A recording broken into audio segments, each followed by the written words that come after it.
Hello everybody and welcome to today's video. I want to talk about 3 things we can do to make Christmas and the holiday season in general more sustainable and minimal. I know the holiday season is important to a lot of us, and so maybe there are things we are just not able to compromise on, or other factors that play into if we can be more sustainable or minimal. But let's get started with the first category. So first I want to talk about decorations. Now when you see this video, maybe it's already too late, but part of it is relevant also after Christmas. So I think Christmas decorations, some of us love them, some of us hate them. Me personally, I do have some, mainly because I have a child and he likes decorating for Christmas, but I don't have a lot. We haven't started decorating yet. Maybe when you see this video, I think we have. But what I want to suggest is not buying new Christmas decorations each year. That's just one of the things I think that can help reduce the footprint and also reduce the clutter. That doesn't mean you can never buy new Christmas decorations, but I think we should sometimes think about the things we already have, and we tend to forget that if these things are in our basements or somewhere stored away for 10 months. Because I think Christmas decorations are only relevant for 1 or 2 months, depending on when you decorate, when you take it down. So I think we should give it some thought, like what is worth owning, buying, storing for that much of the year to just take it out for 1 or 2 months. And so I think it really makes sense to look at the things you already have before going out and buying all the new cute stuff. But another thing that is also very important, especially when you do buy new Christmas decoration, is kind of trying to avoid having more and more and more each and every year. And for that, I do strongly suggest you have a designated area where you can store it. And you have to be able to put everything into these boxes, into that one box, into these 3 boxes, into that one room, however much Christmas decoration you have. But I think by having a designated space for it, it avoids clutter because you know where the things should go, but it also avoids buying too much because you already know you have to be able to fit it in that space. Now, of course, things can happen. Maybe you suddenly have more, then you maybe need to adjust your space. But I think thinking about a space and trying to stick to that for several years will make it a lot easier to have an overview and avoid impulse purchasing, impulse splurging, and buying stuff that maybe you can't even put anywhere because you have too much Christmas decoration. Another idea I have when it comes to Christmas decoration is make your own, and preferably out of natural materials like stuff you find outside or dried orange slices or things like that. Because like that you can make stuff, have new stuff each and every year, but you can also get rid of it again without polluting the environment. One way we do that is that my son really loves to cut out snowflakes out of old paper, and then we put these on the window and we have some Christmas and also winter decoration for the holiday season and for winter. And after winter, when spring comes around, we can also just recycle that paper, or sometimes he likes to keep it for next year, but I encourage him to declutter it because I think it's okay to make some new paper snowflakes each year. Then moving on to the next category, and that is gift giving. I think gift giving is a huge thing around the holidays, and many of us love it, hate it, think it's difficult, think it's expensive. So I think there's a lot to talk about when we want to be more sustainable and minimal. I actually have a hat that I'm knitting. Not sure if it's going to be a Christmas present or if it's going to be for my new business that I might be starting. But I'm knitting a white, beautiful, fluffy hat at the moment. And I actually forgot to start knitting. So I thought, let's knit it while I make this video for you. So when we talk about Christmas presents, I think, of course, the first thing that we can do to avoid environmental damage and clutter in our houses is less is more. We can avoid giving too much and just making presents too much of a focus around the holiday season. That also helps when it comes to money, and it just could make things easier. So one thing that I like to do with my family is Secret Santa. We just only give one person a gift and receive a gift from one person, which makes it a lot easier for all of us. We know we have one person to shop for, because I think the holiday seasons for most of us are quite stressful without the presents already. There's just a lot to do during this month. I don't really know why, but I think just not needing to buy a present for each and every person in your family and all of your friends can make it a lot easier. So Secret Santa is something that I love to do and that I think is a genius thing for the holiday season, to just make it more minimal and also more sustainable, because there are just less presents. Of course, some people like giving gifts, and then maybe that's not the ideal solution. And also when it comes to kids, I think it's a bit harder to tell a kid that he or she is only getting one present from one person. And so for kids, I really like that saying they get something they want, something they need, something to wear, and something to read. Now, of course, that's already 4 presents, and it doesn't mean that one person have to give all 4 of these things, but it's just, I think, one way on like kind of cutting back on the number of presents while still ensuring that they get different kinds of presents and also something they really want. And I have to say, for my son, he definitely also loves books and nice clothes and things, so it's not like a punishment. And of course, every family just has to find the thing that works best for them. But I think it's just a nice like saying, it's a nice phrase. So maybe that's something you can consider for your kids if you have kids, or kids in your family, for example, or also for adults. Why not? And I mentioned the Secret Santa thing before, but we actually do not only Secret Santa, but we also have kind of a rule for what to give each other. And so the size or the kind of like present we give each other is a book and some nice chocolate. And it doesn't have to be like a book and nice chocolate, but like kind of the size or the price of the things should be around that, just to like set a certain expectation and a certain like category, or not really category, but just so that we have a framework to work with and don't start getting crazy with the Secret Santa present. And so I think no matter if you do Secret Santa or if you give gifts in other ways, I think having a certain framework can really help like reducing some anxiety, and of course also reducing the environmental impact and also the clutter. Because for example, if you agree on a category, for example, we give each other books, then that already means that like books is something that usually is of a quality that can be read several times. You can exchange the books if you have read it. Everybody knows that he or she is getting a book, so there's no like really super unwanted gift, because I think books, even if you don't like love a book, you can at least read it or give it to somebody else. And so I think that's just an idea to like reduce some of the stress and clutter and environmental impact of presents as well. And then of course, for all the other presents, I think it's a good idea to make things yourself, to just put some love in there. Then you know how it's produced, that it's made in an ethical way, hopefully. You can maybe give something smaller, but because it's made by you, it has a lot more meaning.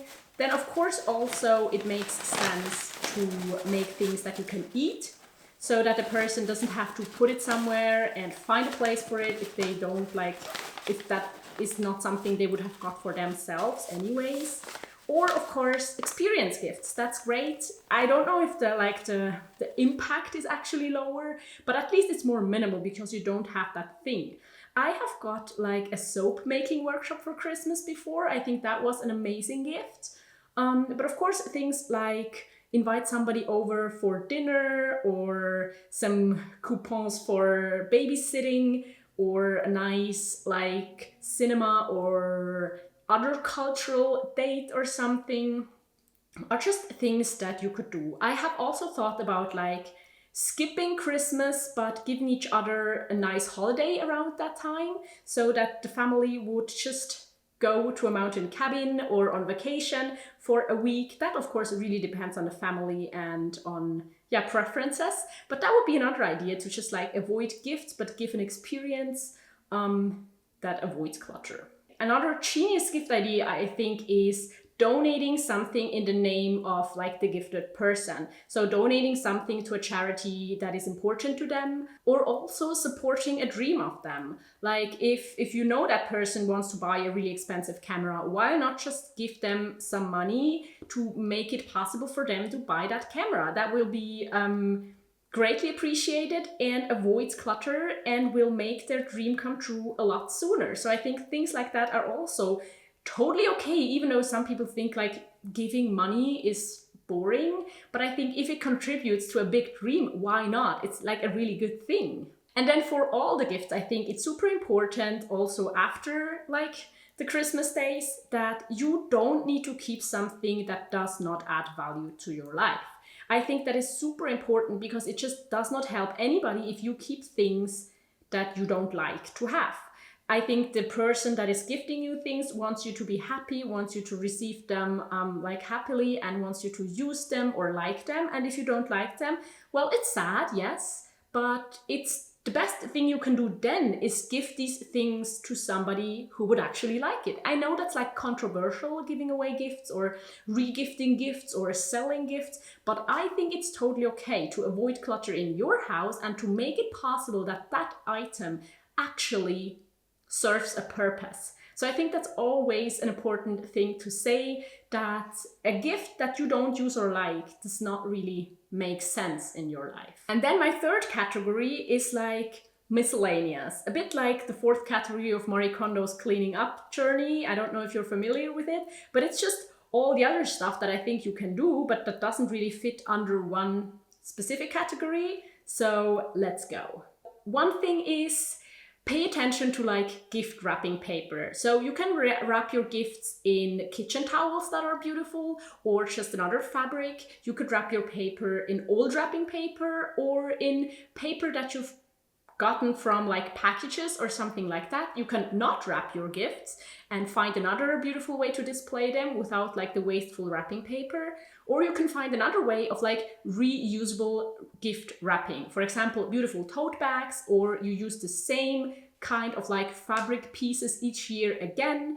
I definitely always reuse like ribbons, and we reuse all the paper that we can still use again. We also like to use fabric and or just not wrap a present at all if it doesn't really make sense or if it doesn't like need to be wrapped. Another thing that I think is important to make Christmas more sustainable is buying things sustainably if possible. I don't have a lot of money, but I do like to, especially for Christmas, sometimes spend a bit more to get a gift sustainably, if the product is available in a sustainable way. But I think that's just a nice way to maybe sometimes buy something sustainable that you otherwise would not pay that much money for, but because it's a gift, I do that. Another way is, of course, buying secondhand gifts. Now, of course, that does absolutely not work for every person or every kind of gift, but sometimes it makes sense. We will actually get my son a bike secondhand, and because we just cannot afford like a several hundred to €1,000 bike new, but we can definitely afford the same bike secondhand. And so he will be able to pick out his bike that he wants to have, and it can be a really great bike, but we can afford it because it's secondhand. So I think in that situation, it can make sense to buy things secondhand. Like, yeah, again, depending on the item. Then the next thing I want to talk about Christmas food. Now, I think a lot of people cook a lot of stuff or buy a lot of foods and don't eat everything. So I think trying to avoid food waste is a great idea because it's just a lot more sustainable, and it can take off some stress off the shoulders of the people, because not everybody needs to cook that much if you like kind of pay attention to what you actually need. Another thing, and I know that might be controversial for some people as well, is just reducing animal products in your Christmas feast. I'm not fully vegan myself. I like to eat plant-based, and we do eat plant-based a lot. And I know a lot of like maybe Christmas traditions wouldn't work with a vegetarian or vegan meal. But I just wanted to say reducing animal products also when it comes to like Christmas food has a good environmental impact. Another thing that I want to mention, and maybe that's like a really small thing, is but just not buying super cheap electrical like Christmas decoration that break each year. We ourselves have some Christmas lights that are not made in the best way, but we got them like as a present. So we use them until they like break and don't work anymore. But I think like trying to avoid battery powered or like things that use a lot of power or things that break easily is also a good way to just reduce your impact, reduce your stress, because you don't need to replace things, reduce waste, and also just kind of reduce clutter, because all of these things that you need to rebuy and then have and then need to declutter and take care of because they break, it's nicer if we can just avoid that, right? Now, I am sure there's still a lot more things that can be done to make Christmas more sustainable and more minimal. So make sure to leave them down below in the comments, because I would be really interested to learn more. And I think you all watching this video are also thankful for other recommendations and tips down below in the comments. But as a last thing, I want to say something that is maybe pretty obvious and maybe for some people it just doesn't work at all. And that is, you don't have to do Christmas. You can skip it. Or you can just like skip every part that you don't like. You can just declutter every part of Christmas that you don't think is worth it. And that will reduce like the environmental costs and impacts and the clutter immensely. So it's not a problem if you don't want to give gifts. It's not a problem if you don't want decorations. You don't have to eat fancy on Christmas. You don't have to visit family and travel thousands of kilometers if that's not something that adds value to your life. Of course, family situations, Christmas is tricky, and I think we need to all just do what's best for us and not just paying attention to like the environment or like a certain aspect. I think there it's just very complicated, and we need to find the situation, the solution that like just feels best for us, no matter if we need to take an airplane or if we need to take a car for a long way, or if you want to stay home and be alone for Christmas, that's totally fine as well. I just want to encourage you to ask yourself what the things are that actually add value to your life when it comes to Christmas. And I want to say that it's totally fine to have new traditions, to not have traditions, to figure out different ways of like than how you've done it the previous 20 years. And I just hope you have an amazing Christmas time. And if you do visit family for Christmas, I do recommend you check out this video right here next. It's where I pack for a weekend, and I pack pretty minimal, but that would allow you to bring presents and other stuff you maybe need Christmas specific. So I hope to see you right there, right now. Bye!